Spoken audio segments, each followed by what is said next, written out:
جب national T V پہ live یہ چیز چل گئی تو اس مفتی نے بھی روک دیا قاری صاحب کو کہ یہ ٹاپک نہ ڈسکس کریں, اور یہ بھی روکنے کی کوشش کر رہا. خیر پھر انہوں نے اجازت دی اور معاملہ چل پڑا. انہوں نے ایک بڑا اچھا جملہ بولا قاری صاحب نے کہ اگر اقرار الحسن صاحب اس زمانے میں ہوتے تو چشتی صاحب کے پیچھے بھی پڑ جاتے جس طرح آج حق خطیب کے پیچھے پڑے ہوئے ہیں. یہ بڑا چھکا مارا ہے جی قاری صاحب نے, مزہ آ گیا. السلام علیکم ورحمۃ اللہ وبرکاتہ. اللہ سے دعا کرتے ہیں کہ آپ لوگ خیریت سے ہوں گے.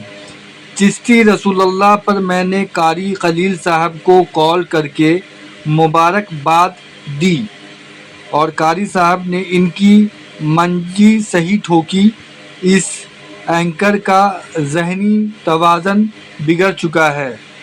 تو یہ جو ہے علی مرزا نے ایک ویڈیو بنایا ہے جس پر کہا ہے کہ جو قاری صاحب ہیں قاری خلیل, انہوں نے جو ہے صحیح جو ہے کام کیا ہے اور ان کو مبارکباد بھی انہوں نے دیا یہ دیکھ کر. اور اس کا کیا معاملہ ہے آپ اس ویڈیو میں جو ہے دیکھیں گے کہ جو اینکر کے بارے میں جو بتایا جا رہا ہے کہ ذہنی توازن بگڑ چکا ہے, تو اس چیز کے بارے میں بھی چیزیں سامنے رکھی ہے. تو آپ ضرور دیکھیں اور اللہ سے یہی دعا کرتے ہیں کہ اللہ ہم سب کی حفاظت فرمائے, اللہ ہم سب کو صحیح راستے پر چلائے. آمین ثم آمین. اور پھر میں نے قاری صاحب کو باقاعدہ فون کے اوپر مبارکباد دی. جب یہ ویڈیو میرے تک پہنچی انہوں نے خود ہی ہمارے اکیڈمی کے واٹس ایپ نمبر پہ بھیج دی تھی. تو اس سے پہلے ہی میں دیکھ چکا تھا, تو مجھے ابرار بھائی نے بتایا کہ جس طرح انہوں نے ویڈیو بھیجی ہے اپنی, تو پھر میں نے انہیں کال کی, بڑے خوش ہوئے. پھر میں نے انہیں یہ بھی بتایا کہ یہ جو آپ کو یہ بہانے لگا رہا ہے نا کہ وہ حدیثیں بھی ایسی ہیں, تو یہ حدیثیں پیش کرے گا اور آپ نے یہ جواب دینے ہیں. اور یہ جو بھاگ گیا نا آپ کے سامنے یہ کہہ کے کہ جی کتابیں بدل گئی ہیں, تو کتابیں کوئی نہیں بدلی ہیں, بالکل جھوٹ بول رہا ہے. ان کے بڑوں نے ان چیزوں کا دفاع کیا ہے. وہ سارے ریفرنسز, احمد بریلوی صاحب کا ریفرنس, پیر میر علی شاہ صاحب کا ریفرنس اور اشرف علی تھانوی صاحب کا ریفرنس, ان تینوں نے چشتی رسول اللہ والے واقعے کو انڈورس کیا ہوا ہے, اپنی کتابوں میں باقاعدہ کوٹ کیا ہوا ہے, ڈیفینڈ کیا ہوا ہے. یہ میں نے سارے ریفرنسز ان کو بھجوائے, لیکن وہ دوبارہ نوبت ہی نہیں آئی. خیر اس ویڈیو کا نکلنا ان کے لیے بہت بڑی علمی موت تھی. انہیں خطرہ تو لگ گیا کہ اب یہ بات اور بگڑے گی. اور میں آپ کو اندر کی ایک بات بتاؤں, اور یہ میں ڈائریکٹر شعیب مدنی صاحب کی اجازت سے بتا رہا ہوں. انہوں نے کہا کہ جب چشتی رسول اللہ والی ویڈیو اپلوڈ ہوئی نا قاری خلیل الرحمان صاحب والی, تو یہ مفتی حنیف قریشی میرے آفس میں آیا, اینکر بھی, اور انہوں نے آ کے منتیں ماری کہ اس ویڈیو کو ڈیلیٹ کریں. انہیں پتا چل گیا تھا کہ یہ کام ہمارے ساتھ ڈال گیا ہے, کیونکہ انجینئر کی عقابی نظریں سے دیکھ لیں گی. ہاں وہ کہتے ہیں, میں نے کہا جو مرضی ہو جائے یہ اب ویڈیو ڈیلیٹ نہیں ہوگی, اس لیے کہ آپ لوگ لائیو اسے ڈسکس کر چکے ہیں. اگر آپ لوگوں نے ڈسکس نہ کیا ہوتا اور بات تھی, اب چونکہ آپ لوگوں نے ڈسکس کیا ہے تو یہ میں ڈیلیٹ نہیں ہونے دوں گا. جس میں قاری خلیل صاحب نے چشتی رسول اللہ والا ریفرنس اس دوران بھی یہ روکنے کی کوشش کرتے رہے, اور دیکھیں اینکر کی زبان باہر نکل آئی تھی اس وقت. وہ آپ ویڈیو کو غور سے دیکھیں, جب وہ بولنا شروع ہوئے تو اس کی زبان نکل آئی, کیونکہ یہ گھبرا گیا. وانتم تعلمون, انہیں پتا ہے کہ یہ معاملہ بگڑا ہوا ہے, وہ تو مجبوراً ان کو چلانا پڑا. اور پھر قاری صاحب نے چھکا مارا کہ بھئی اقرار صاحب اس زمانے میں ہوتے تو آپ کے چشتی صاحب کے پیچھے بھی پڑ جاتے. اب یہ تو ان کے لیے بہت بڑی گالی ہے کہ ہم نے اپنے بزرگوں کو سامنے بیٹھ کے گالی دلوائی ہے. تو بزرگوں کے ساتھ ٹھیک ہو رہی ہے, اس کی وجہ یہ ہے کہ تم لوگوں کو بھی تو اپنے بزرگوں کے برے کرتوتوں کی وجہ سے منہ چھپانا پڑ رہا ہے. اگر تمہاری وجہ سے تمہارے بزرگوں کو 4 گالیاں پڑ رہی ہیں تو کوئی مسئلہ نہیں ہے, یہ قصور تو بزرگوں کا ہے نا. ویسے تو اولاد کے برے کرتوت ماں باپ کو بھگتنے پڑتے ہیں. یہ فرقوں کے ماننے والی اولادیں ایسی ہیں کہ ان کے بزرگوں کے کرتوت انہیں بھگتنے پڑ رہے ہیں. تو ٹھیک ہے, بزرگ بھی تھوڑا بھگتے ہیں. ہاں تمہاری حرکتوں کی وجہ سے تصوف کو جب ٹاپک بناؤ گے اور تم کہو کہ رسول اللہ بھی صوفی تھے, معاذ اللہ استغفر اللہ, نبی علیہ السلام کو بھی صوفی بنا رہے. وہ پھر میں نے پورا پوسٹ مارٹم کیا کہ صوفیاء کے عقائد و نظریات کیا تھے. اسی دوران ان کے جو پولیٹیکل افیئرز کو دیکھتے ہیں, سب سے بڑے ان کے اینکر امیر عباس بھائی حفظہ اللہ تعالی, وہ اکیڈمی آئے تھے پچھلے سنڈے کو. 2 گھنٹے کا پروگرام میں نے ان کو دیا, جی ٹی وی کے لیے دیا. اور آپ کو پتا ہے کہ ہمارے پروگرام کی جو ریٹنگ آتی ہے وہ سارے پروگرام سے بڑھ کے ہوتی ہے، اور میں نے کبھی 1 روپیہ بھی چارج نہیں کیا. جتنے لوگ آتے ہیں ان کو ہم خود کھلاتے ہیں اللہ کے فضل سے. ہمارے لیے اتنی آنر ہے کہ کوئی ہماری اکیڈمی میں آ جائے، کیونکہ ہم تو کہیں جا نہیں سکتے. اب تو میں نے آن لائن والا معاملہ بھی آلموسٹ ڈسکریج کر دیا ہے، کیونکہ اس میں ویڈیو کوالٹی کا بھی ایشو ہوتا ہے، اور یہ بھی خطرہ ہوتا ہے کہ بیچ میں کوئی کٹنگ نہ کرتے. کوشش یہی ہے کہ جس نے آنا ہے یہاں پہ آئے اور ریکارڈنگ کر کے لے جائے. تو میں نے انہیں 2 گھنٹے کا پروگرام دیا. ویسے وہ آلموسٹ 35 منٹ کے 2 ایپیسوڈ ریکارڈ ہوئے ہیں، لیکن وہ 2 گھنٹے میں بیچ میں انہوں نے اپنی ایڈورٹائزمنٹ بھی چلانی ہوتی ہے.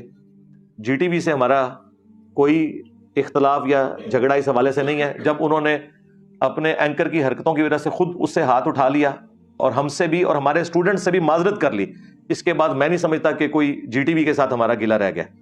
اور دیکھیں میں اتنا اپرائٹ ہوں اس معاملے میں کہ اس رمضان میں انہوں نے ہمارے پچھلے رمضان کے پروگرام دوبارہ سے سوشل میڈیا پہ اپلوڈ کیے ہیں جی ٹی وی نے، صلح حسن کے حوالے سے، اسی اینکر کے ساتھ. میں نے اس کے نیچے بھی جا کے کامنٹس کیے ہیں پازیٹو، اور اس ویڈیو کو اپنے آفیشیل چینل جس کے 2.7 ملین سبسکرائبر ہیں شیئر کروایا. اور صرف چینل پہ نہیں، اپنے واٹس ایپ گروپس میں بھی. ادروائز اس کی اتنی ویورشپ نہیں آنی تھی، کیونکہ وہ ایک شاہکار ہے جو صلح حسن کے حوالے سے علماء کے سامنے ریکارڈ ہوا ہے. یہ کہتے ہیں علماء کے سامنے نہیں بیٹھتا، میں علماء کے سامنے بیٹھا ہوا تھا. اور صلح حسن کے ٹاپک کو میں نے ہمیشہ کے لیے، جو اس کے پیچھے بنو امیہ کو چھپاتے تھے، میں نے اس کا چھوڑا ہی کچھ نہیں. اللہ کے فضل سے مختصر سے ٹائم کے اندر سب کچھ کنکلوڈ کر دیا. تو الحمدللہ ہم تو ٹروتھ لور ہیں. بلکہ میں آپ کو حیران کن بات بتاؤں، یہ بھی یوم علی کے اوپر جو امیر عباس بھائی نے پروگرام ریکارڈ کیا نا میرے ساتھ، کلاس کا پروگرام ہے. اس میں میں نے حضرت علی کے حوالے سے سب کچھ ڈسکشن کی ہے، قرآن میں ان کے فضائل، احادیث میں، اور پھر جو ان کی خلافت کے دوران جنگ جمل، صفین، نہروان، اس کے حوالے سے بھی ڈسکشن کی ہے. پیمرا کی پالیسیز کے اندر کہ وہ بات یعنی چینل پہ چل سکے. سب و شتم کے ایشو کو بھی ڈسکس کیا ہے نام لیے بغیر. یعنی امیر شام یا حضرت معاویہ رضی اللہ تعالیٰ عنہ کہنے کی بجائے میں نے کہا حاکم وقت، تو اس پہ پیمرا کا نوٹس نہیں آ سکتا کیونکہ نام تو کسی کا نہیں لیا.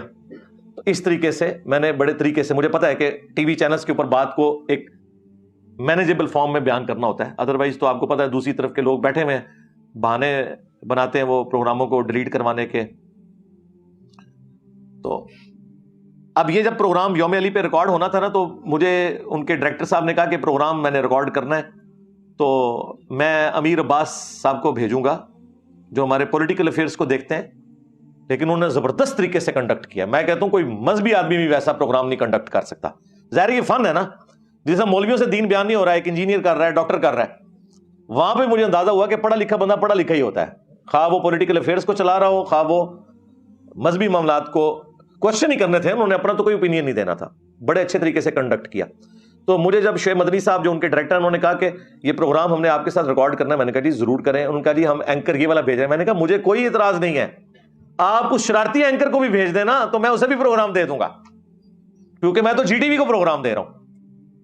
اگرچہ یہ میرے لیے مشکل کام تھا، کیونکہ اس اکیڈمی میں اگر وہ آتا ہے تو یعنی اس نے جو حرکتیں کی ہوئی ہیں تو خطرہ تو ہے کوئی ایکٹیویٹی پرفارم نہ ہو. اگر پبلکلی وہ آ جاتا ہے تو اس کی عزت افزائی تو ہو سکتی ہے، لیکن وہ ظاہر ہم نے اسے پبلکلی تو نہیں بلانا تھا. باقی رہے ہمارے ٹیم ممبر تو وہ اللہ کا شکر ہے وہ اس تربیت میں ہے کہ وہ اس قسم کی حرکت نہیں کرتے. تو ان کو بھی میں نے افطار کے بعد بلایا، افطاری اپنے ساتھ کروائی، یعنی ریکارڈنگ افطار کے بعد ہوئی، بلا لیا تھا افطار سے جسٹ پہلے کہ افطار ہمارے ساتھ کریں. تو میں نے کہا آپ وہ اینکر بھی بھیجیں، مجھے کوئی اعتراض نہیں، میں تو جی ٹی وی کو پروگرام دے رہا ہوں، کسی اینکر کو نہیں دے رہا. ان کا نہیں یار، وہ تو اس نے جو حرکتیں کی ہیں اس کے بعد تو اس نے اس قابل چھوڑا کہ ہم اسے آپ کے پاس بھیجیں، تو ہم اپنے بڑے اینکر کو بھیجتے ہیں.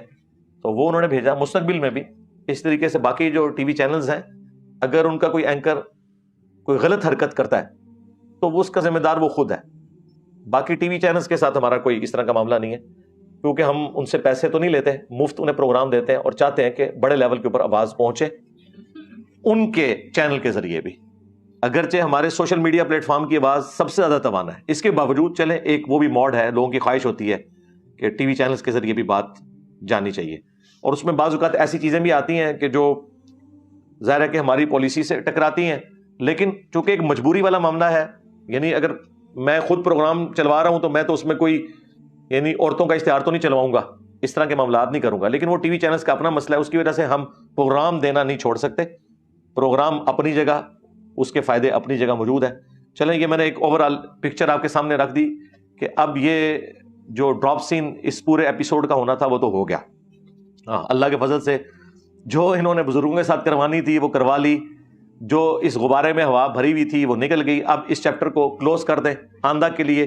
اپنے اسٹوڈنٹ سے بھی کہوں گا کہ کچھ عرصہ پہلے وہ ورگلائے گئے تھے اسی طرح کے لوگوں کی طرف سے, اب انہیں بھی سمجھ آ جانی چاہیے کہ یہ صرف گدڑ بھبکیاں ان کی ہوتی ہیں, ایکچولی ان کے پلے کوئی شے نہیں ہے. اور آپ کو بھی پتا ہے کہ اس طرح کی چیزوں کو وہ کیا کر سکتے ہیں.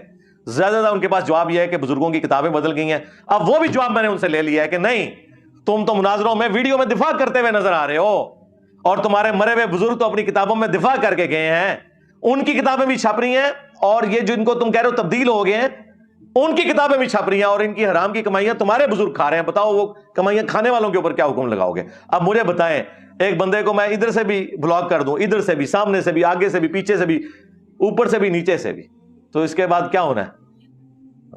علمی موت. آکسیجن ان کی ختم کر دی ہے اللہ کے فضل سے.